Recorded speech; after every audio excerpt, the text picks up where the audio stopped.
Yema Ghana for Akwaba, Casebono emu enchiremu enie. Ebre we so ade be kan de akire Ghana for nyina no ene se. Monedwere nem SKG madam wa wo bie akwada zipu. Na we no eya potwiri ye be san nkakra. Emu nsem ne. Ye kwa sentimental mu ana Askwa Circuit Court atenase. Na court wa hye se ababa wa bia ne din Eddie Rose Nkem. We were 40 years we free Nigeria. Court to tell say won konkoda efiase. Enfinhye maako enum. Na wonya adwumaden enka ho na se wo pia. We besu nyansa e wa brabom. Na boni awurabai wadi nyina no ene se. Se wosesa emayiwa nketoa free Nigeria. E de wonom ebo ba sibra ahyawo e wo konongo. Ene ne mpotamo. Na edwochi no wodo mbo ahyawo ni wi a. Na wasa aka wo mo ahyedem. Na wasibiri wonom wabro wonom ayefa no operation wobrekos. Na no ana nipa ne bia wonom ane awurabai eye Rose Ikem ete empotamo no wo mo ekoyi aposifo asotira me ne wokasai yedu am ko gina mu ewo court no court kire se awuraba no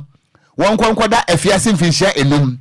na ebusuan ba ye Facebook no so a Nigeria ni ababa wa ye ka na asem ana ne mfoni eda ye Facebook no so na ahweda nimu a asa wat African bad bone ye de papa as they say so konkoda afiase na emu nsem enie wode emaba wa maako enan ana wode wonom efri eye Nigeria ababe pie mu ewo konongo na tese konongo fo mrantie wo mu setemu wode wo egbahyawo na wadwuma na wode wo ye no so no ene wode sales ato wo so any target na nenya no se ansa na wode wo eba Ghana ha no waje enipa maako eye be se enan no waje obi ansam 6000 eye titisikai 60 million ana waje ye edifri obi aho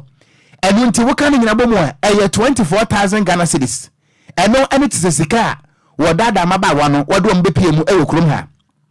na enipa maako be se enan wode ombepie mu no mienu a etwa to beka se wonom eye the latest a wode ombepie mu no baako ewo mfinhie dunson 17 years na here na obetimi aye ana 24 years na eye police prosecution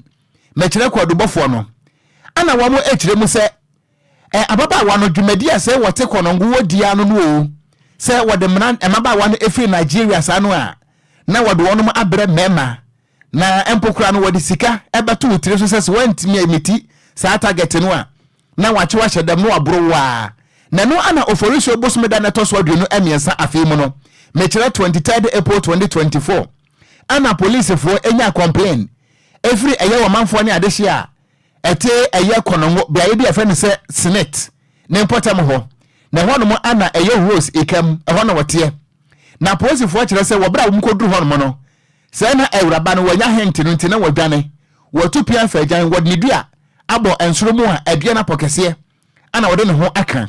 na eno ana court dem hono mo no eye ASP eye Steven Ofori wono ene kwadu boni wodi tu dua ana wo kire mu ese aposifo no enya ntie se eye emaba wa mbese enan a awuraba yi ede wo mo ebo ba sibra no waloko wo mo ahyedem na emom ono nkasa de wadwane na aposifo LA ambush ana omtetete ba bia ntia nwumere mo hono ana Rose Ikem wo tu na maako se wo mafo ekosi efunu wo babia ne pon na aposifo agini mu se ten ana om se awuraba bia wo pon no wo mo bia pon no na kyerese maba wa nan no emum ye nupe ana hyedem hono mo asem ye nu aka no de wo mo frempum mu adwane na no ana wo mo yira baba wa no edni kopie mu e wo kyerese aposifo akache a ye kwotro na nimu nsem ema enam so no enipa mienu a se wa loko wo ma hyedem hono mo nso no aposifo atimi rescue wonom na eno ana wo mu kyerem se ewuraba no ohwe adwumadi a wode maba wa no edie no a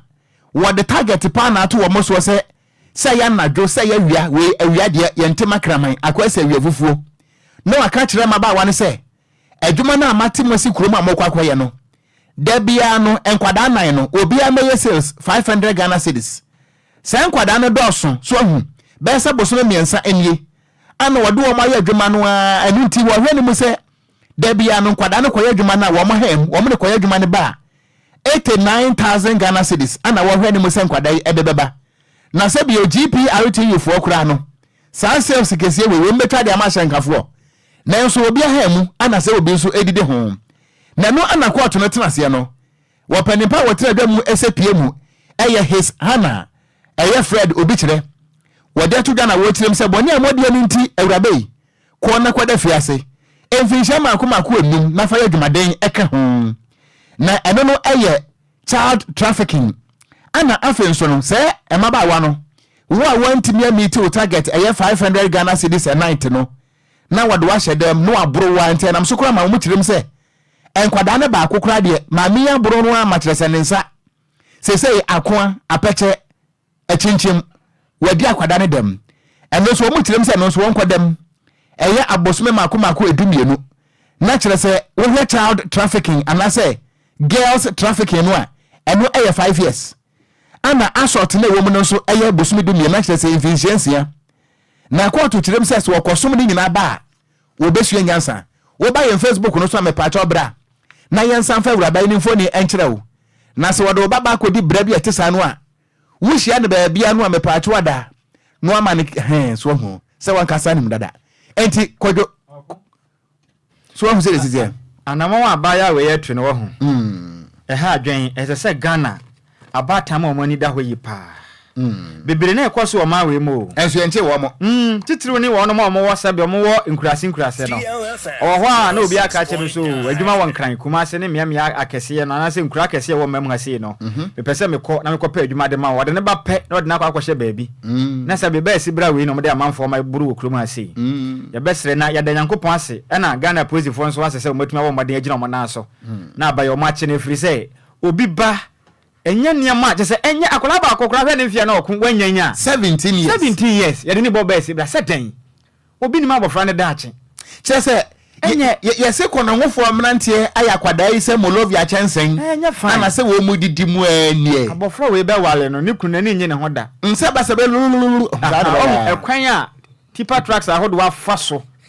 kete kwa kitwa we ya ka akese afaso ma edum pempenzo ezi woko sofo o me na me ka kire o e be edum pempenzo bi no e be yire pa e da wo fe we ya wale betimi abo no sofo oh yes so we say tresem na du ba bia ensem no ma ye kan se de tie pepepe enti ekwan kitwa na tipa truck afaso nam so enti woko obesresu ne ma nyina anje bedu ba bia sen ka akese fa kwan no so no ka akese na mu kro beti ato ba bi kro hu ba bi kro be fa bo se be emwa enti no pose for the mase na Kwadwo wo de wo sa experience no e ba sa na se ekwan na akese too much ayentimi nye utration yo ene de amwa utration bia ni ba bia okon sa utration ni ba bia obetimi aye Kofi sama mama ne picture ni bia say Ghana for pen na hwe ne pa see hwe na ndim na boni odi adi sa ma ya ne de bedi omutiri mu dem me kokuma se bia beta afa ka okono ho ma me hwe se minim no a ma mi minim no hwe na ndim za asem na boni pusa pa o hwe abeka se water Africa mba boni ya ne da papa ekoso sane ma na ekoso yes me yenso so me pa cha oba ye Facebook no so a ye Rose Ikem ono ana da Facebook so 40 years and what the Ghana Nigeria for nkwada nkotoa ada na 55 chance ni Molovia chance and a second on for mrantie didi mu ni say empenifo na aba no so omoko eya payment for adwasu ho no mo no wono pem franketwa no so omo se nkwada na ye diwema sa na metiti no kuro so mo keka on omo se me ne de je vitamin C ni ho niam ahodo ewo mu no sa na empenifo ne keka ne kuro ma si ndo omoko no munya mofra sa na de na omato adi pa Tela kura chirima adena sa anete Chese ayi Rebecca Akon ano say hi wofa say dey see o papa ano so experience ni bia na oh dey be wo baifo ye bisa when this experience no be say dey wo ye no ana say wuni musupa o say ekwan ni bo won mo Akwadwo yi ye ma atiku ana excavator akofa so so obebu nua na e wokwan no so nyina gum on se bi wana bridges wokwan no so esa ni nyina tutu sei tese emmoa akwasa agona kwanya akokwan no aba kasa kese no fa so sa no na ehwirai masa enye too bad enye na mami nyame na atua nika nyame na atua nika enya sa bi kura nkobeti asiye diem tese ye afi ni yesu driving no masa bo se benya kwana ekwan no so nyina ya porto afi asa afi wani so atan ohun se wonko benkuma na nifa afi na wa yira wa kwan no so Attitude. Kwadwo Kasebo no official. Oh, official pa. SDF ajetum. Oh, omo some de dey bia say dey tie bia omo gitum dadampo.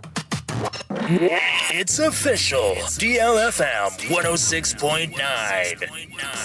Ya to Kasebo no so ane da so ejiramu wasante matanum. Na Ghana de hye nyina beka ya ana no me de twa mwen. Ana Kwadwo Nkansa sinitwane ane din a chese odesa na homra ne wo manga na mu eya Loren. Okonkonya nkwanhia e obro no ba ko no wasante matanum Kumase a edi ada so ya makom. Na nkwanhia na okwanya no na enkra ne kirema Kwadwo Nkansa Loren. Na America tenta na wode e wakwan no so na nya sam ketwa kwa so pani bia ono nso ne din edi eye Jacob eye Kofi Amponsa ono so ene ne ba bofra ne din edi Nana Yawa wadi mfinhia ne mensa pe na ono so te eye ne kan mo di America mo so kwan ne Kwadwo Nkansa Loren ede ne kan no ko ba wore mo wakwan no so na nya sam ketwa kra na mra nkwanhia ne si na se abofra ne din edi Nana Yawa ye ba modin etabire no edi kopie mu awala sabia bempotem honom na mra kodu se de mo aya de mpa no pemfo ba modin transfer abofra yi edi ne kopie mo konfa no che abanya sabia se ba ya mbetimi aboa na abofra no etimi anya na nkwa nanso emperifo aka asem bi se bemowua otese okurade a enkwa entumi njinti na abofra no tese amekasei wa hwere ne nkwa na na busuafo a wonom de hye en Nana Yaw ekiremu a ekwa ya fa so man kwanhia ni si ye no mo hu ni se emfumoso no Afri Kwadwo Nkansa Loren efi se America tenta na ode no na yade emu awiram dodo Afri so emran kwanhia ni si ye na de hye na wonpotem ho no o man pemua amwa Nana Yaw na fini papa ne din edijo eye Jacob Kofi Amponsa ne mom won bombode wo matension ni nyina Kwadwo Nkansa Loren se free say ono wagidi ye pa ne senti sa na motuo na ba so no ama om de hye no wahwere ne nkwa om ko bo a positive am na ezisi amekese omu kirema a positive entime Loren the rain crowd ma wara mo ne se ono na yade a oyare ne senti na positive ma ne mre no ntumi ehwe na pombu dem kakra kopem se ne ho beto ne mo kopie ma positive akate na ne hwema hodo bi obeboa no watimi aboa ma hwehwemu atimi adabonten na de hye ne ekiremu a emla Kwadwo Nkansa kwanya nkwanhia no anadwena pe eno no wankasa ne movie a wato din say a country called Ghana no enimre no mo premier e Kumase no lewi kopia ase bia chese Loren no owa hoaden pa eno wati mimi ne etwa ese kwesi de etwa mu nso adumchei ohu adumchei wi papa yi na so da mu nso Kwadwo Nkansa Loren kopia mu aso da mu ho ma chese nya asem kitu a chese adumchei ebo moden hagi Kwadwo Nkansa chese eno otubam ne say ya say bam adumchei keke so ne de Kwadwo Nkansa Loren no we de enso kakra bi no mo de so ne we free say odi na chi de Ghana de hye betan ne private papa we din dodo anso ani sade osonta krache ne sente on betan na pa na nam ho a enkwahia we de ba twidi ampanyankopon ota na chi body chi ban pa na de hye ne kiremu a Kwadwo Nkansa bibia e da dance se papa yi wo ahoade mti omo ntena se eya hwe ama Kwadwo Nkansa yi emfa mra mfa nse ne nsem entwika basa wo man Ghana mu enkum om de hye ntono ba bi kwa e wo mra munya ne fumso bia ne sente no womeko so atata Kwadwo Nkansa ko mmeze mra ba chi Kwadwo Nkansa Loren no e de no afamra kwan so afin so Kwadwo Nkansa Loren no so no apese woni mensem di amomwaden no wakasa nchekire ne kuro o chekire no man no ni mensem mum efiri so man Ghana mu de omo ntena se enya hwe han mo no Kwadwo Nkansa Loren no emfamra emfanche ne nsem enkum om de hye entontwene kwa na mra de hye ne kasa no emu enchire mu nie fine ebaaye no esi wo